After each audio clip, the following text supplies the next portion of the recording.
Hey guys, welcome back to the channel. So I've got a bit of a haul video. I haven't done a haul video for a while. Well, I haven't really done a video in a while, but I finally decided to do one again and just show you some movies that I've picked up over the last 4 or 5 months, I guess. Yeah, there's a few different formats here, so I'll just show them off in alphabetical order, and I'll show you what I'll give you my thoughts on them. So the first one we have here is a movie that I didn't think was going to be great, and I was trying to find it sort of on YouTube or like a streaming service because I just kind of wanted to watch it out of curiosity, but I couldn't find it anywhere, so I ended up having to buy the Blu-ray just so I could watch it. The movie is Blonde Fist. So the best way to describe this film is it's essentially the Liverpool or the British version of Rocky. It was made in the early 90s. A lot of it was shot in and around Liverpool. It stars Liverpool actress Margie Clark, and she plays this woman who she's a bit down on her luck. She's always kind of getting into fights with people, and she doesn't really have the best life. And she's trying to find her father who ran out on the family when she was a kid. And she ends up tracing him to New York City. But when she gets there and finds him, she sees that he's in a bad way and that he needs help, and she needs to raise some money in order to get him the help that he needs. So she ends up participating in a few boxing matches just so she can raise the money. And that's essentially the story in a nutshell. It's not a great film, but like I said, I just kind of wanted to watch it because of that Liverpool connection, with me and myself being from Liverpool. Some of the humour in it, like, I think it's that typical Scouse humour, like, and you're either going to get it or you're not. But I found some parts of it quite funny, but I know that it's not a great film, really, and it's not very well made. It's not very well acted. It's kind of one of those movies that it's so bad that it's almost good. I wouldn't recommend watching it, but, if this is your type of thing, then, you could give it a go if you wanted. But yeah, I just wanted to watch it out of curiosity. So yeah, that is Blonde Fist. Next up, we have a fairly new 4K release from Arrow Video, and this is hopefully the start of a very exciting time for Arrow Video, because I know they've acquired a lot of Hong Kong action movies, and I know we're getting the likes of Hard Boiled, we're getting The Killer. I'm hopeful they're going to do the A Better Tomorrow trilogy. That would be fantastic. But this was sort of the first movie they've released in that new line or that new range. And it is City on Fire. So yeah, this is a police thriller film from 1987. It stars Chow Yun-fat. He plays this police officer who has to infiltrate this gang of bank robbers. And he has to kind of go undercover and, infiltrate them from within. But he finds himself kind of at odds with, having to do that. But also there are certain members of the police force who feel like, his operation is not the best way to take them down. So he kind of finds himself at odds with both sides of, the heroes and the villains, if you like. It's a fantastic movie. It's a great thriller. It's maybe not as action-packed as some of those other movies that I've said, but yeah, it's still a great movie and one I would very much recommend. So yeah, that is City on Fire. Next up, I picked this one up because I've been going over this series of films recently, and I realised I didn't have this one in the collection. The last time I saw this one was in the cinema, and it is Creed 3. So yeah, this is the third Creed movie. It's part of the whole, Rocky Creed series, and this is currently the latest one. Yeah, and like I said, I haven't seen this one since the cinema, and I think that was back in 2023, which is just mind-boggling to me. It feels like it was only yesterday that I saw this film in the cinema. So yeah, I can't really remember a whole lot about it. I know I don't like it as much as the first Creed, but I can't remember if I like it more than the second. So yeah, I'll have to give it another go and see what I think of it. But on the whole, I love all the Rocky films. I love the Creed films. So yeah, I'm looking forward to rewatching this one. So yeah, that is Creed 3.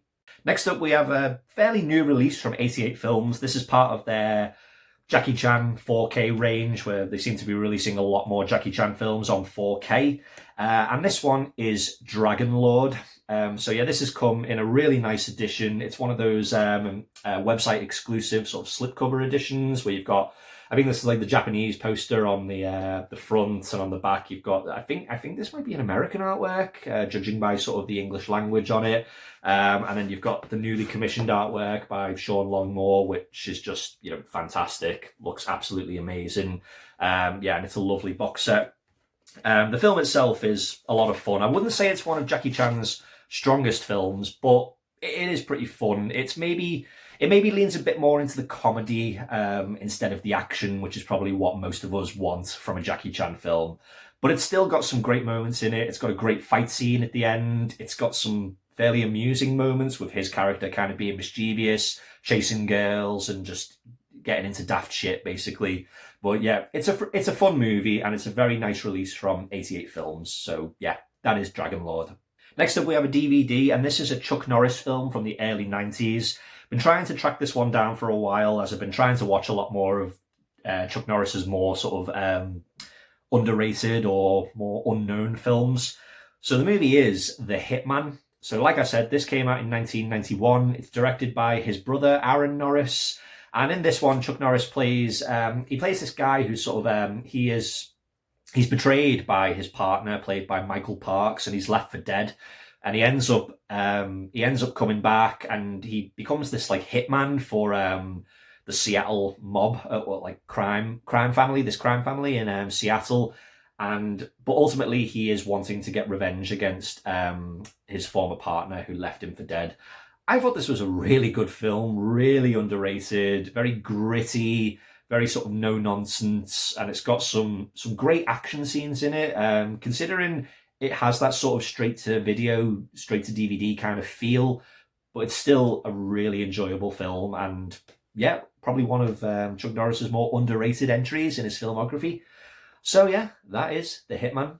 Next up, we have another film that I haven't seen since in the cinema. I think, again, this was probably back in 2023, and I've been going over this film series again, and I wanted to pick this one up so I can rewatch it as part of my rewatching the series. So it is John Wick Chapter 4. And yeah, you know what you're getting into with the John Wick films. They're probably some of the best action films we've had over the last 10 years or so.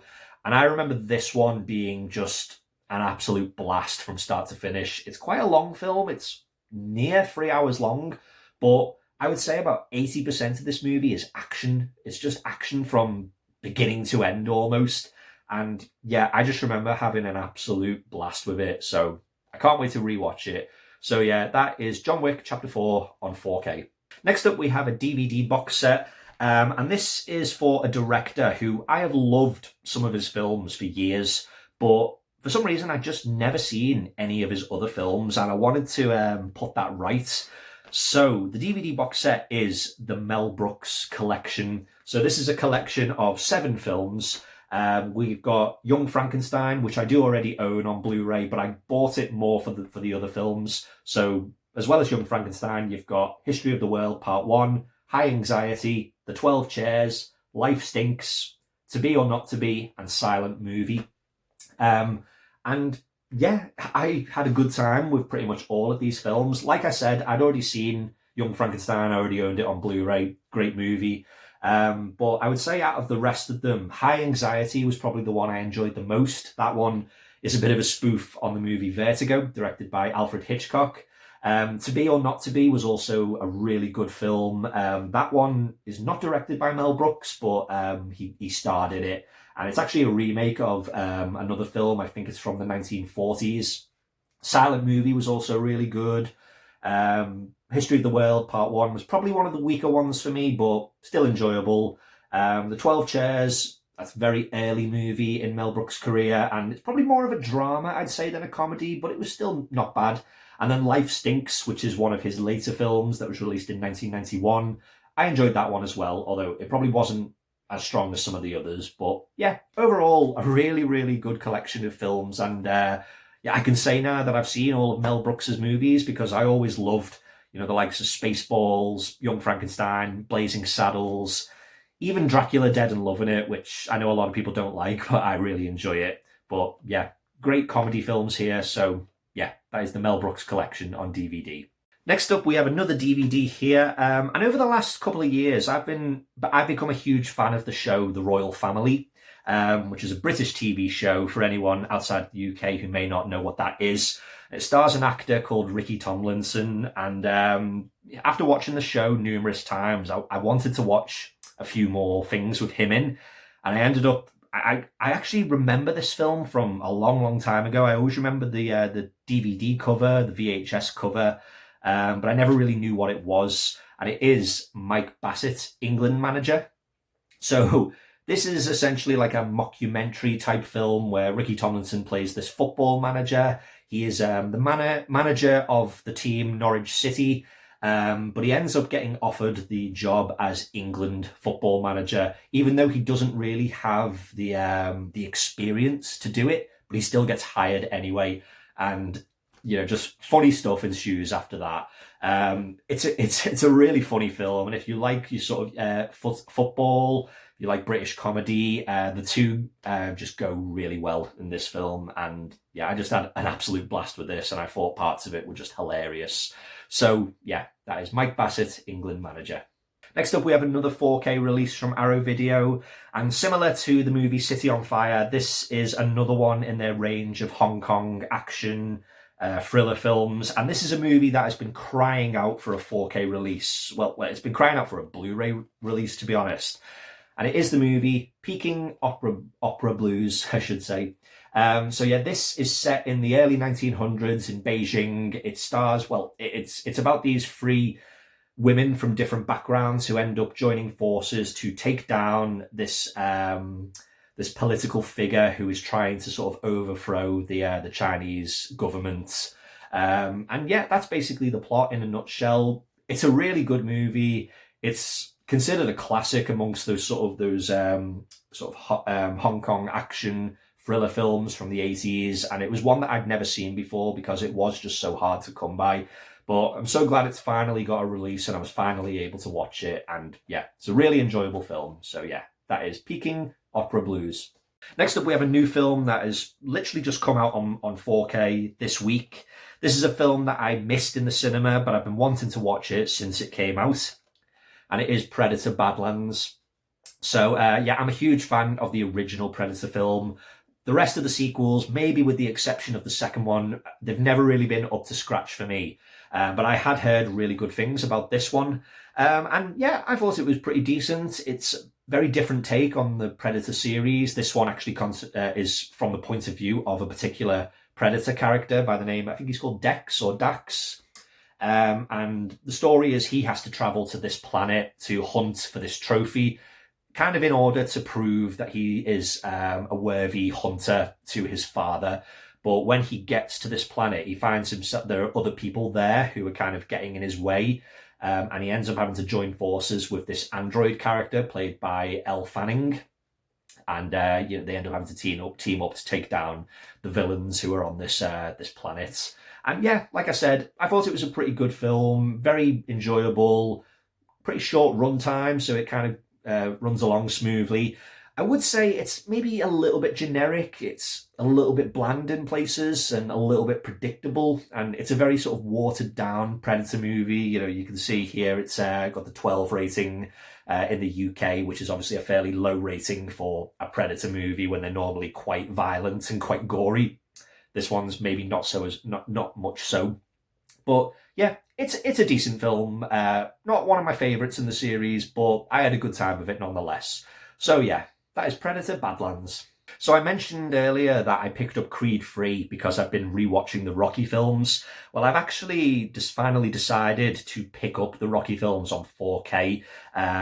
It's just been one of those things where I kept meaning to do it ever since they've come out, and it just never happened until now. So yeah, I decided to pick up Rocky 1, Rocky 2, Rocky 3, Rocky 4, Rocky 5, and Rocky Balboa.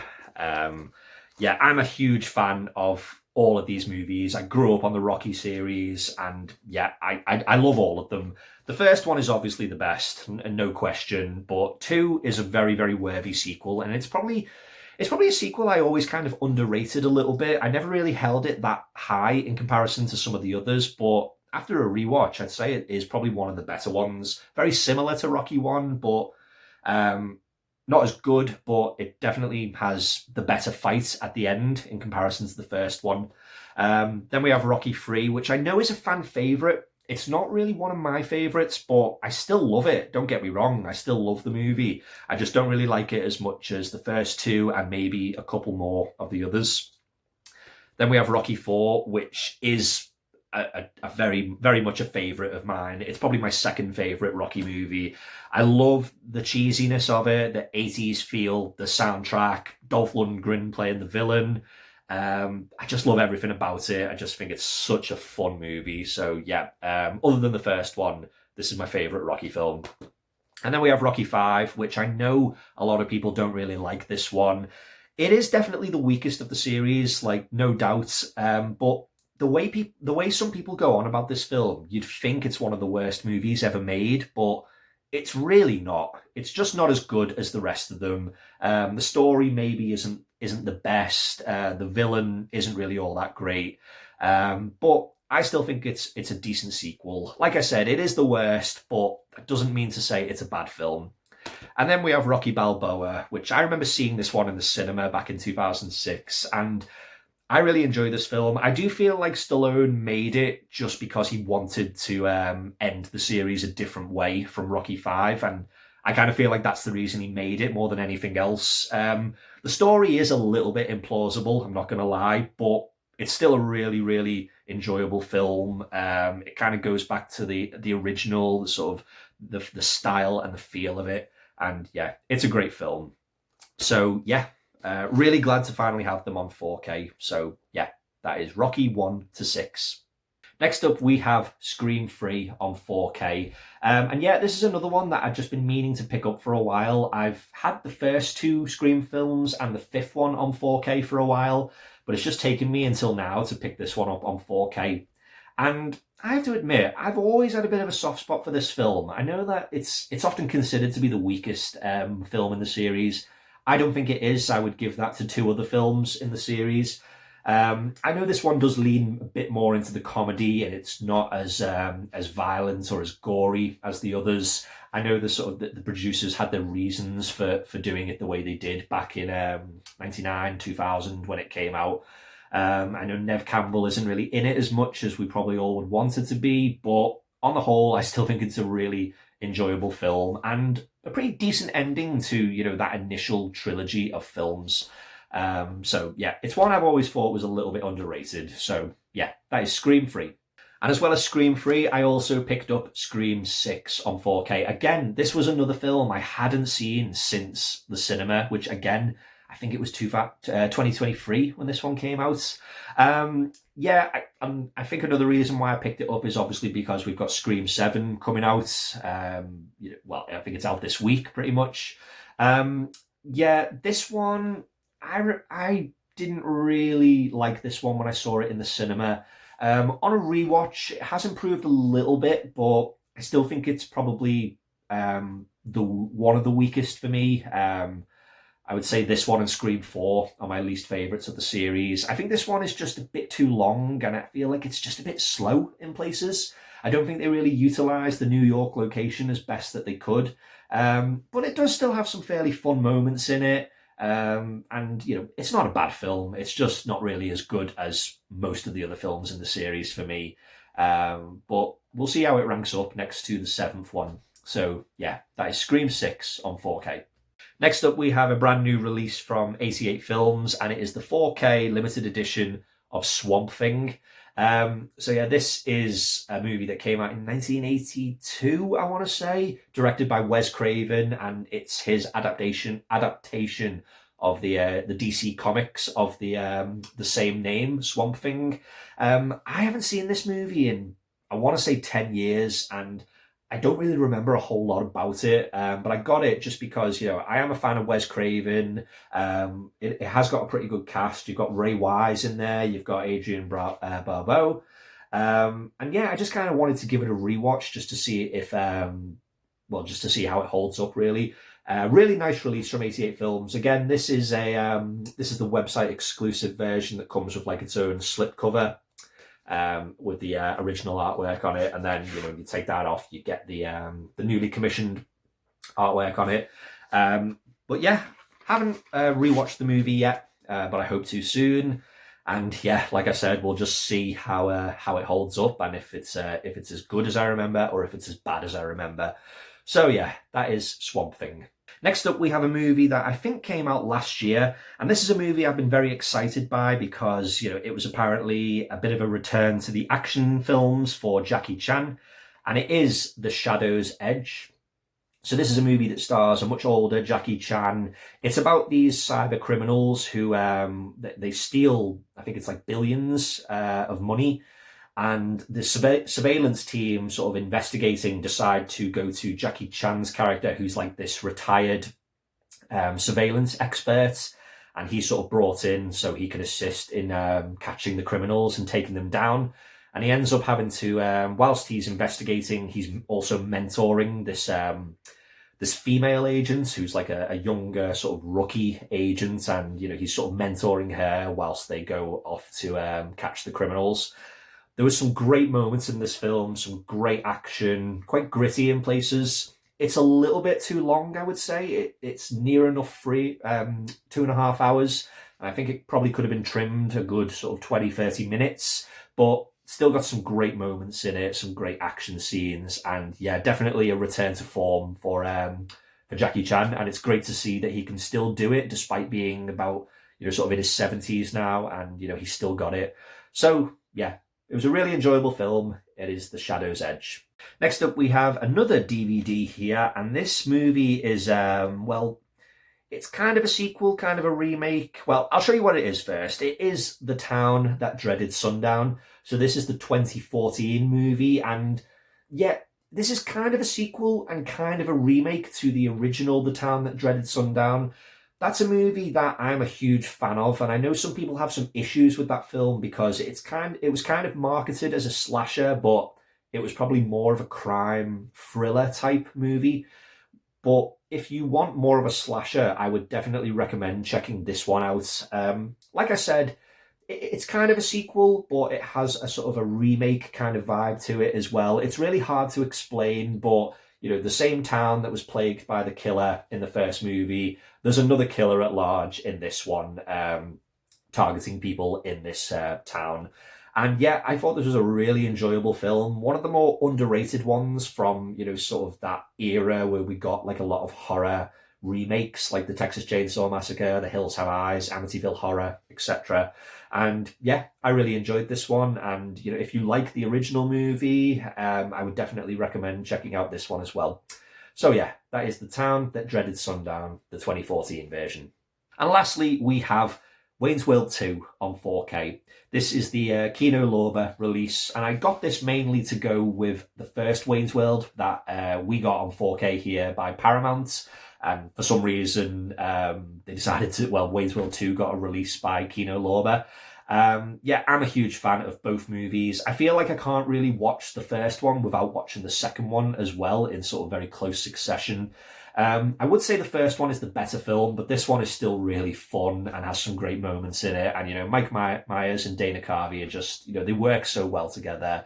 And, being into rock music and guitar, the references in these films are just, there's just plenty of great ones. So, yeah, a great film from, sort of when I was a kid. I always loved these films. And, yeah, it's just nice to have it on 4K. So, yeah, that is Wayne's World 2 on 4K. So there you go, guys. Those are all of my Blu-ray 4K DVD pickups over the last 4 or 5 months. Hope you've enjoyed the video. Let me know your thoughts on any of these movies. What do you think of them? Have you picked up these particular releases? What did you think of them? Did you like them? Did you not like them? I would love to hear your thoughts in the chat. So thanks again for watching, guys, and I'll see you all on the next one. So take care.